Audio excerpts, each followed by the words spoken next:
Hello Giants fans, welcome to Giants Baseball 101. I'm Gabe Vaughn, your host. The Giants beat the Angels today 8-6. Logan Webb started and went 2 innings, gave up 2 runs, so not the best outing for him today, and we will hope that it's just he needs to settle in.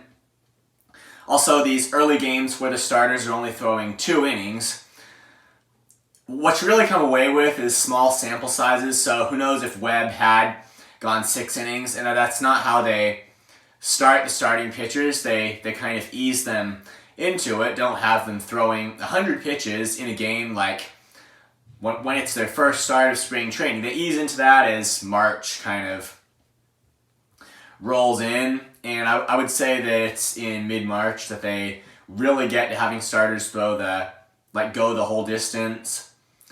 Although teams will just kind of go at their own paces, and it's different, but almost all teams will have their starters throwing just like 2 or 3 innings at the very beginning of spring training. That's what Webb did here. If he had gone 6 innings today, we really don't know whether he would have come out on the top end or the bottom. Could be if he'd stayed in after the 2nd inning, he would have thrown 4 more, like just assuming that he'd been in shape and everything, all ready to go 6.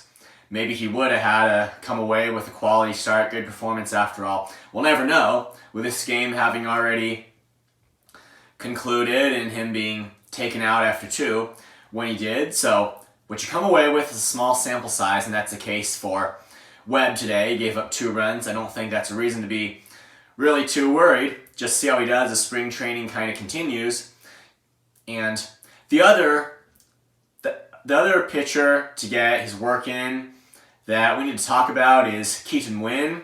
He's a starting pitching prospect for the Giants. I think it's great that they have some promising young starting prospects in their system. I just don't want them to turn out like anything like Chris Stratton or Ty Block, Andrew Suarez, or Tyler Beatty. Those guys, we just can't have a repeat of any of those contributors. That was back in the old 2018 and 2019 days, and it was just terrible. Those were years the Giants were out of the playoffs, so the farm system, we have to really wait and see whether it's improved or regressed from that point. But the Giants' main thing is the starters of the future. They cannot turn out like Suarez and Block and Beatty and all that, nor can they be inconsistent, having a good year and then a bad year like Derek Rodriguez, and I could go through just numerous examples here, but they've got to be consistent starting pitchers. Giants can't rush any of them to the big leagues if that's going to have a negative impact on their performance, whether it's facing big league hitters whether it's that these hitters just are going to foul off pitches longer, stay alive, get the mistakes, or else hit the early stuff these young prospects are throwing. If the major league hitters are going to be doing that to them, then it's not going to be time to break them into the big leagues too early. But I think it's still good to see guys like Keaton Winn throw today, and you can at least get a sense of what he does, and then obviously he should get some reps if the Giants don't just decide to send him down to minor league camp too soon. Then he should get some reps kind of stretched out, for one thing, where he's throwing like at least 5 innings, as well as against all of the major league hitters. But in terms of facing major league hitters, Giants pitching, they got to do that today. The Angels didn't hesitate to get Mike Trout and Shohei Ohtani in the lineup. And by the way, it's probably time to make the comment that Ohtani is the guy the Giants need to make a priority to pick up at this year's trade deadline. Is he going to be expensive? Yes. I'm not saying he's going to be cheap, but the Giants aren't anywhere close to hitting the spend too much side on the trade deadlines. Not at all. They're in need of superstar talent. They need to make it a priority, barring some requirement for him that's just totally unreasonable. They need to make a priority to pick up Shohei Ohtani at the trade deadline if the Angels are putting him on the market. By the way, I know it's none of my business, probably, to comment on other teams, but the Angels, if they don't get into contention this year, and Ohtani departs in free agency next year, doesn't stick with the Angels, they're just like out of luck, because I mean, the least you can say about it is it was a big waste for them not getting into the playoffs with Ohtani ready to contribute for them. I don't know what the Angels' contention plan would even be, but all I can say is big waste if they don't get into contention this year. For the Giants, though, it could just be the beginning of something. If they manage at least to trade for Ohtani this deadline and then next offseason, we're not there yet. We're talking about 2023 and contending and winning in 2023.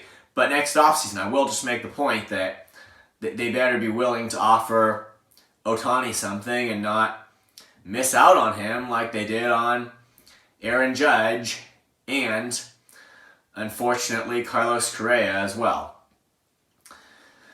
But as for where the Giants are right now, they are where they are, and they have to really play this season with a group of players who are kind of centered around the center. Is that a proper term? I don't know, but kind of around the center of baseball talent. And on the offensive side of things, Lamont Wade Jr. and Casey Schmidt and Blake Sabol all had hits today, which was a good thing.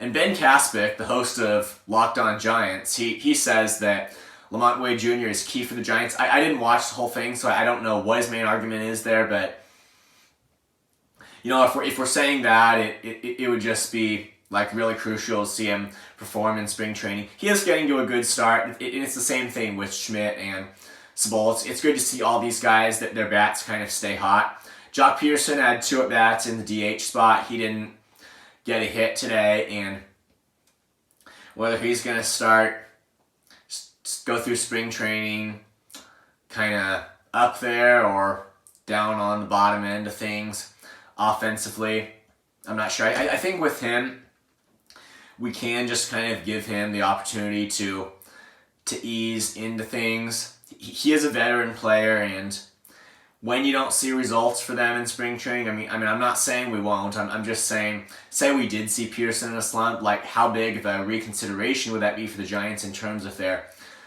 DH spot or a guy that they're really counting on to anchor their offense? And with their signing of Jock Peterson, to a bigger contract than he was projected to receive in 2023, the thinking is that even though no one on the Giants roster was really projected to be a superstar, it's obvious that they kind of hope that Peterson will turn out that way. If there was a guy that was going to break out for the Giants, if there was a guy that was going to break out and really be their superstar, Peterson's kind of the guy that we could at least talk or think about or hope that's going to happen to. So that's the status on him. And as far as the rest of the Giants roster here in spring training, it's probably a little early to tell anything really from players' performances because of just small sample size. If a guy's not had 10 at-bats yet, then that's kind of going to be a problem. They haven't had 10. What are you going to say about them? So we're still limited in what we can really predict for the Giants right now. Still limited in what we can say about who should start at what position, who should make the roster, who shouldn't, who are they relying on this year, who's going to start at what position, and who's going to bat, lead off and all that. And with the pitching too, I mentioned you get into that a little bit sooner when you see pitchers throw kind of several innings, but these starters, they're coming off with 2-inning outings here, and that's very limited in what we're going to be able to tell for a starter, and so I think we're still limited. That's all I'm saying. Right now we're still really limited in what we're able to predict. But each game does give us new insight. The Giants, it does seem like they're scoring a lot of runs, producing a lot, and maybe you could say they're giving up a lot too. They just need to nail down their roster at the start of the season that will maximize the one and minimize the other to the point of being able to net a lot of runs, which are going to turn into wins. So that's the way I'd say things are for the Giants right now. and we'll have to see how things progress as the month of March rolls in, and as the Giants get all their players onto the field, and then ultimately proceed with the process of sending guys down to minor league camp, narrowing down their roster, and bringing the right roster in for opening day on 2023. That's an area where they can't go wrong. They have what they have, and they just need to maximize their production with guys on the roster, and that's whether it's giving prospects, opportunities to start, or putting them on the bench, or keeping them in the minors, wherever it is. Like, I mean, say for example that either Casey Schmidt or Tyro Estrada I believe both of those guys can play shortstop. Say either of them was hitting a whole lot better than Brandon Crawford and just killing it, and their production was clearly a lot better than Brandon Crawford's. That must necessarily move Crawford out of the starting position, because what we're looking for is production, right? If a thing like that happened, and Crawford could kill it in spring training and be the clear starting shortstop. I'm not putting him down because he's a veteran who has regressed a bit. He could have a bounce back season here in 2023. I just don't know that we should expect it. If there was a Giants prospect, like anywhere, or maybe not a prospect but a platoon player, or one of those kind of guys who maybe used to bat lower in the lineup, either that or prospect, or a guy who had some major league playing time but not a big, if they beat out the veterans and it's clear that they can perform more, and if they make it clear, obviously against major league level talent, right? If they were killing the minor league guys, and we thought the veteran players, maybe they just had to ease into it. Maybe their spring training approach kind of gets them. They come through a little bit later in spring training, or if it was just any number of those factors, this wouldn't apply. But if we saw prospects, legitimately able to unseat veterans, that'd be one good thing and one reason to really put them in there. But the bottom line is that the Giants just do everything they can to maximize their run output and minimize the run output of their opponents. That's what they're going to really live or die off of. And in terms of the starting rotation, we still haven't seen Ross Stripling start. That's going to be important. I think next to Logan Webb, Ross Stripling is going to be the next guy in there to be expected to be a really good starter for the Giants. And it's going to be like those two guys, and we still have to see, will he replace Carlos Rodon? I know that's kind of the guess on that is a bit sketchy. It'd be really nice if he could. Thank you for watching. This has been Giants Baseball 101. Please subscribe if you haven't. Also, you know where to leave questions or comments. Please join the Giants Baseball 101 Facebook group if you haven't already. I think we can get a few more of us over there. I'll see you next time on Giants Baseball 101.